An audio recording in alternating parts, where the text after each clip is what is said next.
بسم اللہ الرحمن الرحیم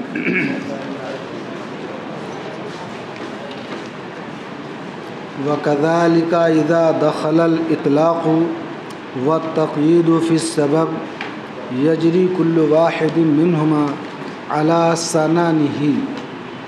یہ سنن لفظ ہے. عَلَى سَنَنِهِ عَلَى مَنْهَجِهِ عَلَى مِنْوَالِهِ عَلَى طَرِيقِهِ. سمجھ رہے ہیں؟ یہ سنن ہے.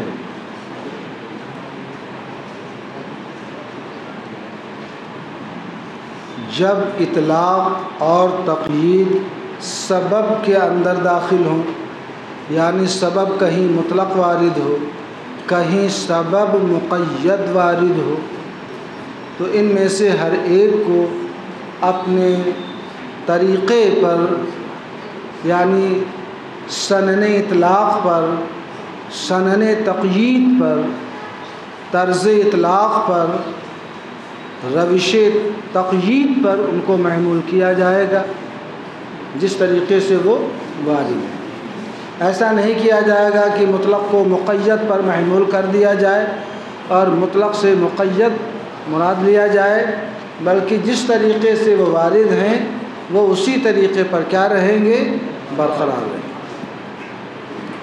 تو فرماتے ہیں جب اطلاق اور تقیید سبب میں داخل ہو، یعنی سبب مطلق اور مقید ہو، تو اطلاق و تقیید میں سے ہر ایک اپنے طرز پر، اپنے طریقے پر، اپنے روش کے اوپر، اپنے منہاج کے اوپر، اپنے منہج کے اوپر جاری و ساری رہیں گے. کما قلنا فی صدقۃ الفطر، جیسا کہ صدقہ فطر میں ہم نے یہ کہا، انہ یجب اداؤھا عن العبد الکافر بالنص المطلق باسم العبد، کہ کافر غلام کی طرف سے صدقہ فطر ادا کرنا واجب ہے. کیوں؟ اس وجہ سے کہ صدقہ فطر کے باب میں جو نص شارع، نص رسالت وارد ہے وہ مطلق ہے اسم عبد کے ساتھ، کہ حضور نے ارشاد فرمایا ادو عن کل حر وعبد صغیر او کبیر نصف صاع من بر او صاع من شعیر. یہ ہونا چاہے، اس میں صاع من تمر لکھ دیا ہے، بات میں آ گئی. تو یہاں پر شاہد جو ہے وہ یہی ہے کہ سرکار نے ادو عن کل حر وعبد فرمایا، عن کل حر وعبد مسلم نہیں فرمایا. تو فرماتے ہیں کیوں کافر غلام کی طرف سے؟ اس لیے کہ سرکار نے ارشاد فرمایا ادو عن کل حر وعبد، یہاں پر نص مطلق ہے اسم عبد کے ساتھ، تو اب یہ اپنے اطلاق کے اوپر کیا رہے گا؟ جاری رہے گا. وعن العبد المسلم، اور مسلمان غلام کی طرف سے بھی کیا ہے؟ صدقہ فطر واجب ہوگا. کیوں؟ بالنص المقید بالاسلام، اس نص کی وجہ سے جس نص کے اندر عبد کے ساتھ اسلام کی قید وارد ہے، عبد کو اسلام کے ساتھ مقید کیا گیا. کہ نبی پاک صلی اللہ تعالیٰ علیہ وسلم نے ارشاد فرمایا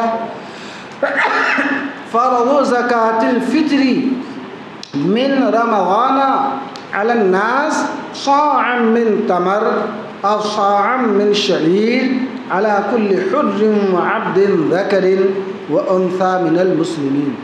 یہاں من المسلمین کی قید وارد ہے. اب معلوم یہ ہوا کہ مطلق اور مقید جب سبب پر داخل ہوں تو یہاں پر مطلق کو مقید کے اوپر محمول نہ کیا جائے گا، بلکہ یہاں پر اطلاق اور تقیید دونوں کے اوپر عمل کیا جائے گا. سوال یہ پیدا ہوتا ہے ایسا کیسے ہو سکتا ہے کہ اطلاق اور تقیید دونوں پر عمل ہو؟ تو فرماتے ہیں لِأَنَّهُ لَا مُزَاحَمَةَ فِي الْأَسْبَابِ۔ آپ پڑھ چکے ہوں گے اس مسئلے کو کہ صدقہ فطر کے وجوب کا جو سبب ہے وہ کون ہے؟ وہ رأس العبد ہے۔ اور کون ہے؟ رأس الحر ہے۔ کہ اگر کوئی بچہ اسی دن پیدا ہوا، سمجھ رہے ہیں، تو اس کی طرف سے بھی صدقہ فطر واجب ہوتا ہے کہ نہیں واجب ہوتا ہے؟ راس ہے تو وجوب ہے، راس نہیں ہے تو وجوب نہیں ہے۔ وہ یہاں پر صدقہ فطر کے وجوب کا سبب رأس الحر ہے، ذات حر ہے، ذات عبد ہے۔ تو اب یہاں پر عن کل حر و عبد سرکار نے فرمایا، اسی طریقے سے اس میں یہ ہے کہ عن العبد المسلم و کیا ہے عن کل حر و عبد ذکر و انثی من المسلمین فرمایا۔ تو یہاں فرماتے ہیں کہ نص دونوں کے دونوں سبب کے اوپر کیا ہیں؟ یہاں پر داخل ہیں۔ سبب یہاں پر راس ہے کہ صدقہ فطر کے وجوب کا سبب وہ راس ہی ہے۔ تو ان میں سے ایک جو ہے وہ اس پر دلالت کرتا ہے کہ راس مطلق سبب ہے، دوسرا اس بات پر دال ہے کہ راس مقید سبب ہے۔ تو ان میں سے ایک کو دوسرے پر محمول کر کے اور یہ کہا جائے کہ نہیں صرف مسلمان غلام ہی کی طرف سے ہے، ایسا نہیں ہے۔ کیوں؟ فرماتے لِأَنَّهُ لَا مُزَاحَمَةَ اَيْ لَا مُنَافَاةَ فِي الْأَسْبَابِ۔ فرماتے ہیں اس لیے کہ اسباب کے اندر کسی قسم کی کوئی مزاحمت اور کوئی منافات نہیں۔ ایک شے کے بہت سے اسباب ہو سکتے ہیں، ایک حکم کے بہت سے اسباب ہو سکتے ہیں، ایک حکم کی بہت سی علتیں ہو سکتی ہیں۔ تو اسباب کے اندر کوئی مزاحمت، کوئی منافات نہیں۔ فوجب الجمع اے بین المطلق والمقید، لہذا یہاں پر مطلق اور مقید دونوں کے درمیان جمع کرنا، دونوں پر عمل کرنا واجب ہے۔ یہاں پر مطلق کو مقید پر محمول نہ کیا جائے گا، بلکہ یہاں دونوں کے اوپر عمل کر لیا جائے گا۔ اس کو ایک مثال سے واضح فرماتے ہیں، وَهُوَ نَظِيرُ مَا سَبَقَ۔ یہ اس حکم کی نظیر ہے جو اس سے پہلے حکم گزر چکا کہ أَنَّ التَّعْلِيقَ بِالشَّرْطِ لَا يُوجِبُ النَّفْيَ عِنْدَ عَدَمِهِ، کہ کسی چیز کو کسی شرط پر معلق کیا تو حکم کی تعلیق کسی شرط کے اوپر عدم شرط کے وقت نفی حکم کو واجب نہیں کرتا۔ یعنی کوئی حکم کسی شرط پر معلق کر دیا گیا تو اس تعلیق کی وجہ سے عدم شرط کے وقت جو ہے وہ حکم معدوم ہو، ایسا نہیں۔ تعلیق بالشرط نفی حکم کو عدم شرط کے وقت واجب نہیں کرتا۔ فصار الحکم الواحد قبل وجودہ معلقا و مرسلا، تو ایک ہی حکم جو وقوع طلاق کا ہے، ایک ہی حکم جو وقوع طلاق کا ہے، فرماتے ہیں یہی حکم واحد معلق بالشرط بھی ہے، مقید بالشرط بھی ہے، اور یہی حکم واحد یہ مرسل عن الشرط ہے، مطلق عن الشرط ہے، خالی عن الشرط ہے، معرّ عن الشرط آپ کہہ سکتے ہیں۔ کیسے؟ فرماتے ہیں یہی حکم واحد اپنے وجود سے پہلے یہ شرط کے اوپر کیا ہے؟ معلق ہے۔ کیا مطلب؟ اپنے موجود ہونے سے پہلے یہ معلق بھی ہے اور مرسل بھی ہے، حکم ابھی پایا نہیں گیا، تو اس میں یہ بھی احتمال ہے کہ شرط کے ساتھ اس کا وجود ہو، اور یہ بھی احتمال ہے کہ شرط کے بغیر بھی کیا ہو جائے، بلا شرط یہ موجود ہو جائے۔ تو جس طریقے سے حکم واحد یہ معلق بالشرط بھی ہوتا ہے اور مرسل یعنی مطلق عن الشرط ہوتا ہے، ایسے یہاں پر وَذَلِكَ لِأَنَّ الْإِرْسَالَ وَالتَّعْلِيقَ إِنَّمَا يَتَنَافَيَانِ وُجُودًا، اس لیے کہ ارسال عن الشرط اور تعلیق بالشرط، ان دونوں کے اندر جو منافات ہے یہ وجود کے اعتبار سے ہے۔ کیا مطلب؟ یعنی وجود شرط سے بھی ہو اور بلا شرط کے بھی ہو، یہ نہیں ہو سکتا ہے۔ وجود کے اعتبار سے دونوں میں منافات ہے کہ بلا شرط بھی وہ حکم ہو اور شرط کے ساتھ بھی وہ حکم موجود ہو۔ حکم کا وجود ہوگا تو یا تو شرط سے ہوگا یا کس سے ہوگا؟ بلا شرط کے ہوگا۔ فرماتے ہیں ارسال اور تعلیق یہ صرف دونوں کے اندر جو منافی ہیں یہ وجود کے اعتبار سے ہے، یعنی ایک ہی حکم ارسال اور تعلیق دونوں کے ساتھ بیک وقت موجود ہو، ایسا نہیں ہو سکتا ہے، اس لیے کہ وجود کے اعتبار سے دونوں میں منافات ہے۔ اما قبل وجود ہی، لیکن ابھی وہ حکم موجود نہیں ہوا تو حکم کے وجود کے پہلے وہ معلق بالشرط ہے۔ معلق بالشرط کا مطلب کیا؟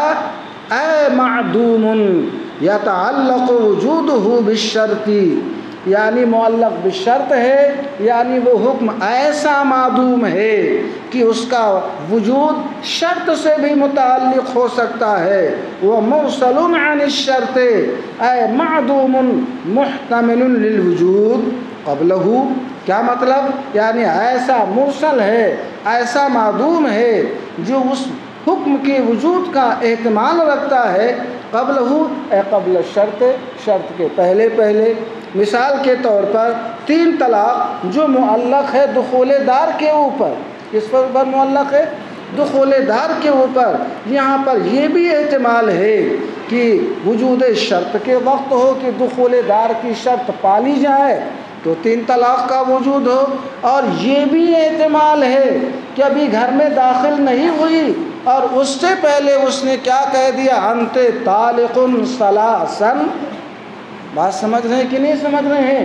تو حکم واحد کو آپ دیکھیں، حکم کے وجود سے پہلے یہ احتمال ہے کہ اسی شرط کے ساتھ وہ متحقق ہو جائے جس شرط پر معلق کیا ہے، اور یہ بھی احتمال ہے کہ اس شرط کے بغیر یعنی بلا شرط کے یہ حکم کیا ہے؟ پا لیا جائے، جیسا کہ تنجیز کی صورت میں ہوتا ہے۔ بات سمجھا گئی؟ والعدم الاصلی کان محتملا للوجود، فرماتے ہیں عدم اصلی یعنی اصل کے اعتبار سے جو شے معدوم ہے قبل تعلیق، قبل معدوم اصلی کا عدم اصلی کا نام یعنی تعلیق کے پہلے جس شے کی اصل معدوم ہے، کان محتملا للوجود، وہ ارسال اور تعلیق دونوں کے اعتبار سے وجود کا احتمال رکھتی ہے۔ ان آگے بات فرماتے ہیں وَلَمْ يَتَبَدَّلِ الْعَدَمْ، اور فرماتے ہیں تعلیق سے پہلے جس شے کی اصل معدوم تھی، یعنی ابھی تعلیق نہیں ہوئی، ابھی تعلیق عدم اصلی کے درجے میں، فرماتے ہیں عدم اصلی کیا مطلب؟ یعنی تعلیق سے پہلے جو شے اصلاً معدوم ہے وہ وجود کا احتمال رکھتی ہے، کیا کہ ارسال کے ذریعے بھی ہو اور تعلیق کے ذریعے بھی ہو۔ کوئی عورت ہے، وہاں پر نہ تنجیز ہے اور نہ ہے تعلیق بالشرط، کچھ بھی نہیں ہے، وہاں پر طلاق معدوم ہے کہ نہیں معدوم ہے؟ قبل تعلیق جو شے اصلاً معدوم ہے، فرماتے ہیں اس میں یہ بھی احتمال ہے کہ اس عدم اصلی کو شرط پر معلق کر دے، اور یہ بھی احتمال ہے کہ بلا شرط وہ طلاق دے دے، دونوں احتمال ہے کہ نہیں ہے؟ تو تعلیق سے پہلے عدم اصلی یہ احتمال رکھتا ہے کہ شرط کے ساتھ معلق کرتے اس کو طلاق دے، یہ بھی احتمال ہے بلا شرط کے طلاق تنجیز دے دے، یہ قبل تعلیق کا حال ہے۔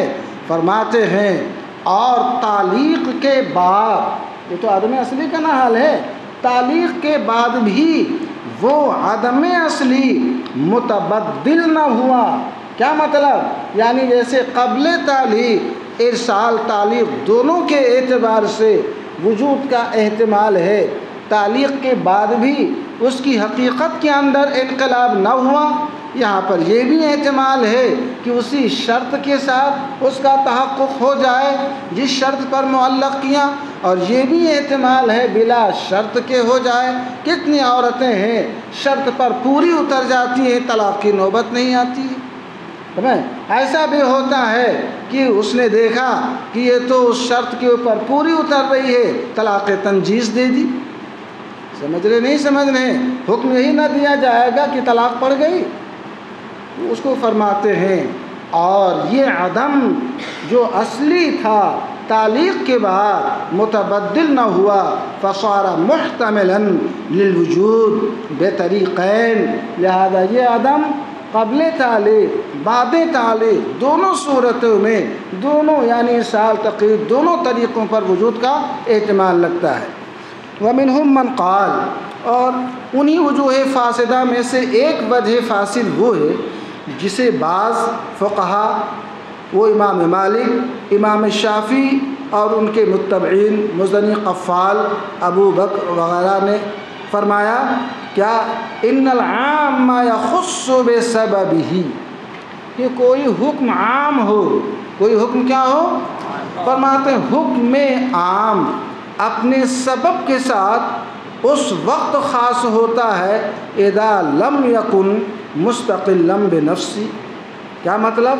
یعنی حکم عام اپنے سبب کے ساتھ صرف اسی وقت خاص ہوا کرتا ہے جب کہ وہ حکم عام مستقل بنفسہ نہ ہو۔ کیا نہ ہو؟ مستقل بنفسہ کا مطلب یہ ہے کہ وہ اپنے معنی کے افہام کے اندر کسی کلام سابق کا محتاج نہ ہو، بلکہ اس کلام کا معنی جو ہے خود اسی سے کیا ہے وہ سمجھ لیا جائے۔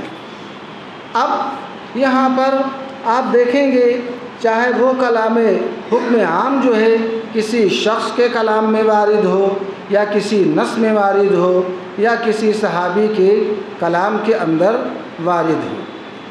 اس سلسلے میں ایک سائل نے نبی پاک صلی اللہ تعالی علیہ وسلم کی بارگاہ میں سوال کیا تو حضور علیہ الصلاۃ والسلام نے جواب دیا من فعل کذا فعلیہ کذا۔ سرکار کی بارگاہ میں کسی شخص نے کوئی سوال کیا تو سرکار نے فرمایا من فعل کذا، جو بھی ایسا کرے گا، جو بھی ایسا کرے گا، فعلیہ کذا اور فلہ کذا، تو اس پر ایسا لازم ہوگا یا اس کا حکم ایسا ہوگا۔ اب یہاں پر سرکار نے یہ نہیں فرمایا فلکا کذا کہ تمہارا حکم یہ ہے، سائل پوچھ رہا ہے، سرکار نے فرمایا من فعل کذا فعلیہ کذا یا فلہ کذا فرمایا، فلکا کذا سرکار نے نہیں فرمایا، صرف اس سائل سے۔ اب آپ غور کریں، یہاں پر فلکا کذا یا فعلیکا کذا نہ فرمایا، تو اب یہ حکم جو ہے سمجھ میں آ گئی بات؟ فرماتے ہیں کہ حکم جب عام ہے تو یہ فرماتے ہیں کہ یہ اپنے سبب کے ساتھ کیا رہے گا، خاص رہے گا۔ یہ کون کہتے ہیں؟ امام شافعی رحمۃ اللہ علیہ۔ کقولہ نعم او بلا، جیسے کہ کسی سائل کے سوال کے جواب میں نعم کہہ دینا یا کیا کہہ دینا، بلا کہہ دینا۔ مثال کے طور پر کسی شخص نے یہ کہا لیس لی علیک 1000 درہم، کیا آپ کے ذمے میرا 1000 درہم نہیں آتا ہے؟ تو اس کے جواب میں کیا کہا؟ بلا۔ یا کسی شخص نے یہ کہا اکان لی علیک 1000 درہم، کیا آپ کے ذمے میرا 1000 درہم آتا ہے؟ تو اس نے کیا کہا؟ نعم۔ یہاں پر آپ غور کریں، بلا اور نعم کیوں نہیں، یا نعم ہاں، یہ عام ہے۔ بعض دن آگے یہاں پر نعم کے اندر اور بلا کے اندر کیا ہے؟ ابہام ہے۔ اس وجہ سے یہاں پر یہ صلاحیت رکھتا ہے کہ کلام کے مختلف نوعوں کا جواب ہو۔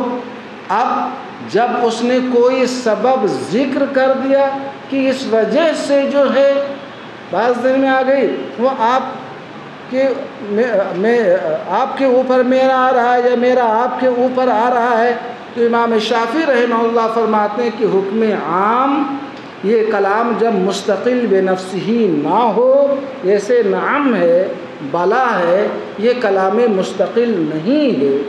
سمجھ رہے نہیں سمجھ رہے ہیں؟ یہ اپنے افہام کے اندر یہ ما سبق کا محتاج ہے کہ نہیں محتاج ہے؟ کیا مطلب؟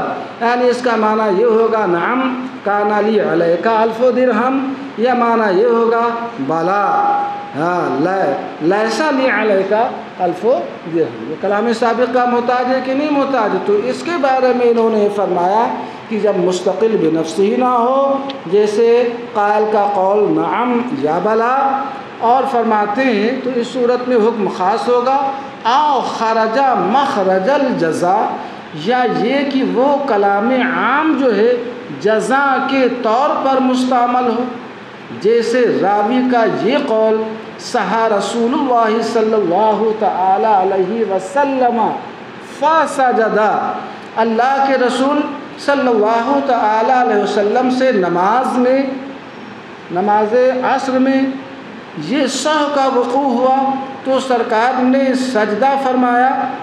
یہ واقعہ مشہور ہے، ذوالیدین کا مختصر وغیرہ میں حدیث کی کتابوں میں آپ نے پڑھی، اقصرت الصلاۃ ام نسیت یا رسول اللہ۔ یہاں پر شاہد جو ہے فسجدہ ہے، فسجدہ ہے، یہ سجدہ عام ہے جو صلاحیت رکھتا ہے فی نفس ہی ہر سجدے کی، لیکن جب یہ جزا کے مقام پر واقع ہے، دلال کی وجہ سے کہ فا سجدہ ہے، فا یہ ترتب کو بتاتا ہے کہ یہ جزا اسی شرط کے اوپر کیا ہے مرتب ہے، تو اب اس کا معنی یہ ہو گیا کہ یہ سجدہ جو واقع ہو رہا ہے اس سہو کی وجہ سے، نہ کہ کسی اور شے کی وجہ سے، گویا یہ سجدہ کیا ہے، سجدہ سہو ہے، اگرچہ صلاحیت رکھتا ہے ہر سجدے کا، مگر یہ اپنے اس سبب کے ساتھ کیا رہے گا، خاص رہے گا۔ امام شافعی رحمہ اللہ کا مذہب ہے۔ اسی طریقے سے فرماتے ہیں یا کوئی حکم عام، کلام عام جواب کے طور پر مستعمل ہو، جیسے کسی شخص کو ناشتے کی طرف غدا بولتے ہیں، فطور ناشتے کو بولتے ہیں، اور غدا بولتے ہیں دوپہر کے کھانے کو، مسا بولتے ہیں شام کے کھانے کو۔ جیسے کسی شخص کو کھانے کی طرف بلایا گیا اس طور پر کہ کسی شخص نے اس سے کہا تغدى معی، آئیے میرے ساتھ کھانا تناول کر لیجیے۔ اب اس کے جواب میں وہ شخص یہ کہے واللہ لا اتغدى، خدا کی قسم میں تمہارے ساتھ کھانا نہ کھاؤں گا، تو فرماتے ہیں کل مدعو الی غدا تغدى معی کہہ کر کے کسی نے کسی کو کھانے کی طرف بلایا، اور اس کے جواب میں اس نے کیا کہا واللہ لا اتغدى، خدا کی قسم میں نہیں کھاؤں گا، صرف لا اتغدى کہا، یہ نہیں کہا جواب کہ لا اتغدى اليوم یا لا اتغدى معك، سمجھ گئے؟ تو اب یہ لا اتغدى عام ہے، کیا مطلب؟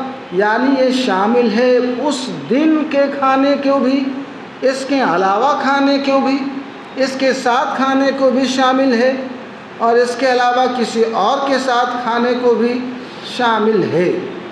سمجھ رہے ہیں؟ یہ اگرچہ عام ہے، لیکن جب کلام یہ جزا کے طور پر نہیں جواب کے طور پر مستعمل ہے کہ یہ اسی قائل کے کلام کے جواب میں واقع ہے، تو اب معنی یہ ہو گیا ان تغدیت الغداء الذی دعوتنی الیہ فکذا، کہ جس کھانے کی طرف اگر آپ نے بلایا ہے، اگر وہ کھانا میں کھا لوں تو ایسا ہے۔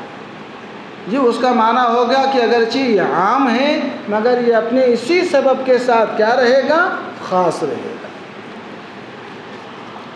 فَأَمَّا إِذَا زَادَ عَلَى قَدْرِ الْجَوَابِ، لیکن اگر قدر جواب سے، یعنی جواب کی جتنی حاجت تھی اس سے زائد کلام اس نے کہا، جیسے یوں کہا وَاللَّهِ لَا أَتَغَدَّى الْيَوْمِ، بخدا آج میں نہ کھاؤں گا، تو فرماتے ہیں کہ وَهُوَ مَوْضِعُ الْخِلَافِ، یہ محل نزاع ہے۔ کیا مطلب محل نزاع کا؟ فرماتے ہیں فَعِندَنَا يَسِيرُ مُبْتَدَعًا، تو ہم حنفیہ کے نزدیک یہ ایک کلام مبتدا ہو جائے گا، یہ کلام ابتدائی ہو جائے گا۔ کیا مطلب؟ یعنی لا تعلق باول الکلام، اس کا تعلق جو ہوگا وہ اول کلام سے، کلام سابق سے نہ رہے گا، اس کا ترتب جو ہے اس کے اوپر نہ ہوگا۔ گویا اس نے اس بات کی قسم کھا لی کہ میں آج کھانا نہیں کھاؤں گا۔ اعتراض کرتے ہوئے عن الغاء الزیادہ، ہم نے یہ کیوں کہا یسیر مبتدأ احترازاً عن الغاء الزیادہ؟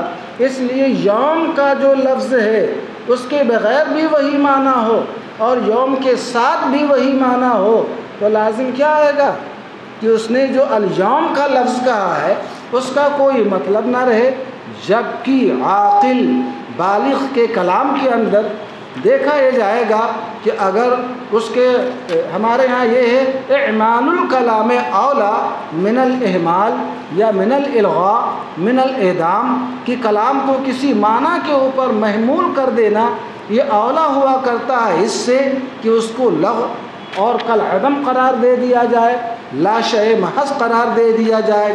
یہ بھی آپ نے پڑھا التاسیس اولا من التاکید، الافادۃ اولا خیر من الاعادہ، کی تاسیس کسی نئے معنی کا افادہ کرنا یہ بہتر ہے اس سے کہ جس معنی کا افادہ کیا تھا اسی معنی میں اور زور پیدا کر دیا جائے۔ افادہ معنی جدید یہ بہتر ہے اعادہ معنی سے، تکرار معنی سے۔ سمجھے نہیں سمجھنے کہ جو معنی پہلے کلام سے حاصل تھا وہی معنی اس سے اضافے سے بھی حاصل ہو، تو وہ فرماتے ہیں یہ موضع خلاف ہے، ہمارے نزدیک یہ کلام ابتدائی ہو جائے گا یا لا تعلق باول الکلام۔ کیوں؟ لغو سے احتراز کرنے کے لیے، یعنی قائل کے کلام کے اندر جو لفظ زائد ہے، جو کلام زائد ہے اس کو الغاء سے بچانے کے لیے، اس لیے کہ اگر ہم اس کلام کو خارجم مخرج الجواب بنا دیں تو اس وقت الیوم کی جو اس نے زیادتی کی تھی اس کا کوئی مطلب نہ رہے گا، سمجھ رہے ہیں؟ اس کا لغو ہونا لازم آئے گا، اس لیے کہ اس کے بغیر بھی تو اس کا کام کر سکتا تھا، اس کا کیا حاصل ہوا؟ وَمِنْهَا مَا قَالَ بَعْضُهُمْ، انہی وجوہ فاسدہ میں سے ایک وجہ فاسد وہ ہے جو بعض فقہا نے فرمایا قیلہ ہوا مالک، بعض نے فرمایا کہ اس سے مراد امام مالک ہیں، قیلہ سے تعبیر کیا ہے ان القران فی النظم یوجب القران فی الحکم، نظم کے اندر قران کیا مطلب؟ یعنی دو کلام کو واو عاطفہ کے ذریعے جمع کر دیا جائے، جیسے اقیموا الصلاۃ وآتوا الزکاۃ، نظم کے اندر قران، یہ حکم کے اندر قران کو، حکم کے اندر اشتراک کو واجب کرتا ہے کہ حکم دونوں کلام کا گویا کیا ہے وہ ایک رہے گا۔ جیسے کہ اللہ تعالیٰ کا ارشاد وَأَقِيمُوا الصَّلَاةَ وَآتُوا الزَّكَاةَ، ظاہر سی بات ہے کہ اقیم الصلاۃ وآتوا الزکاۃ میں بعض حضرات نے یہ فرمایا ان القران یوجب ان لا تجب الزکاۃ علی الصبی، کہ قران فی الحکم، اشتراک فی الحکم اس بات کو واجب کرتا ہے کہ سبھی کے اوپر، مجنون کے اوپر جو محجور التصرف ہوتے ہیں ان پر زکوٰۃ واجب نہ ہو، جیسا کہ ان پر نماز واجب نہیں ہے۔ قرآن اقیم الصلاۃ وآتوا الزکاۃ، تو جیسے نماز سبھی مجنون پر واجب نہیں ہے ایسے ہی زکوٰۃ بھی سبھی اور مجنون پر کیا ہو؟ واجب نہ ہو، اس لیے کہ زکوٰۃ یہ صلاۃ کے ساتھ کیا ہے وہ اس قول کے اندر مقترن ہے۔ تو اب گویا یہ دو جملے ایسے ہو گئے جو جملے کاملہ تھے، ان میں سے ایک کا دوسرے کے اوپر واو کے ذریعے عطف کیا گیا، جو عطف بالواو یہ تسویہ حکم کو، اشتراط حکم کو واجب کرتا ہے۔ قرآن یہ واجب کرتا ہے کہ سبھی پر زکوٰۃ واجب نہ ہو، قالوا کیوں واجب نہ ہو؟ اس کی علت یہ ذکر کی لأن العطف بالواو یقتضی التسویۃ ای المشارکۃ، اس لیے کہ دو کلام کامل کے درمیان، دو جملہ کاملہ کے درمیان عطف واو کے ذریعے اس بات کا موجب، داعی اور مقتضی ہے کہ دونوں کے دونوں کیا ہیں؟ حکم سابق کے اندر کیا ہیں؟ وہ مشارک ہیں۔ وَاعْتَبَرُوا بِالْجُمْلَةِ النَّاقِصَةِ، اور ان لوگوں نے جملہ ناقصہ کے اوپر قیاس کیا جو آپ پڑھ چکے۔ جب جملہ ناقصہ کا کاملہ کے اوپر عطف کر دیا گیا، جیسے کسی نے کہا زینب طالق و ہند، تو زینب طالق جملہ کاملہ ہے، بات میں آ گئی، اس کے اوپر ہندن کا عطف کر دیا گیا جو جملہ ناقصہ ہے۔ آپ یہاں پر بتائیں کہ یہ دونوں کے دونوں جملے خبر کے اندر کیا رہتے ہیں؟ مشترک رہتے ہیں۔ تو جیسے یہاں پر قران فی الحکم ہوتا ہے جملہ کاملہ پر ناقصہ کے عطف میں، تو کاملہ پر جب کاملہ کا عطف ہوگا تو اس میں بھی قران فی الحکم ہوگا۔